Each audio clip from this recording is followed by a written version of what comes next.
I made $85,000 a year and felt broke. Not struggling, broke. Saving nothing, watching my bank account like everyone else. Then I did the math on what was actually happening, and the answer was hiding in three categories. Here's what I found, and the three fixes that changed my trajectory. 85,000 a year is good money in most countries. In the US, that's roughly the median household income.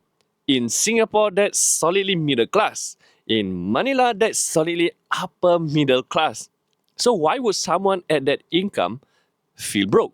Because good money gets eaten by invisible upgrades. When you start earning more, you don't notice yourself spending more. You upgrade the apartment a little, you eat out a little more, you take Ubers instead of transit, you buy the nicer groceries.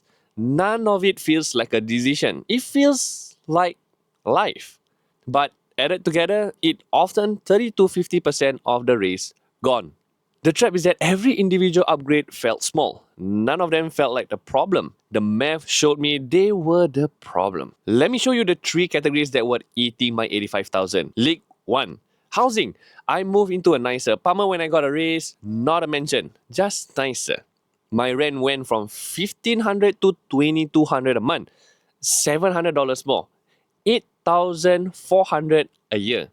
I told myself it was what I could afford now. Mathematically, it was true. Behaviorally, it was the single biggest reason I wasn't saving. League 2. Food. I ate out 4 times a week because I could. I ordered delivery because I could. I bought the nicer groceries because I could. None of it was extravagant. All of it added up. Estimate total 800 a month. That's 9,600 a year. On food, I mostly forgotten about within an hour of eating it. League 3. Subscriptions and small recurring charges. This is the league nobody catch. Spotify Premium, Netflix, 2 different streaming services I barely use. A meditation app, a language app, a premium version of a free tool. A gym I gone to twice in 3 months. Autopays I set up so long ago, I've forgotten they even existed. I found $240 a month in subscription. $2,088 a year. The worst part, I stopped using at least half of them.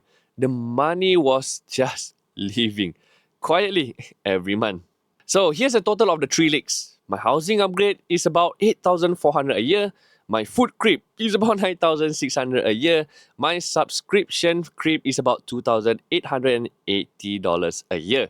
That's $20,880 a year. On an $85,000 salary, 24% of my gross income goes to things I've stopped valuing. If I invested that $20,000 a year for 10 years at an average 7% return, I have $278,000 today. There's a house down payment in most market. That's retirement for a few years. I'm not behind anymore feeling in one number. I wasn't behind because I didn't earn enough. I was behind because I kept spending everything I earned. So fix number 1 is to renegotiate my housing. Not move, renegotiate. So call my landlord when my lease is up, ask for a lower rate or more value, example for like free parking, included utilities and so forth. Or downsize by 1 bedroom or get a roommate. The point is to break the automatic upgrade pattern. Your housing should be the same percentage of your income at 85k as it was at 60k. If it isn't, that's the leak. So fix number 2. Cap food at a specific number. I set a hard monthly cap, $500. Cash only equivalent. I still ate well, I just cook more, ate out less often, and stop ordering delivery on weeknights. Within 3 months, food was down to $420 a month.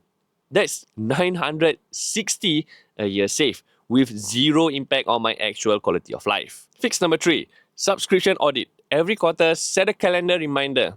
Pull out your bank statement, cancel anything you haven't used in 30 days. The point isn't to live without subscription, it's to live without subscriptions you've forgotten you have. One quarterly 30-minute audit is worth more than any budgeting app. If you're making good money and feeling broke, the answer is almost never earn more.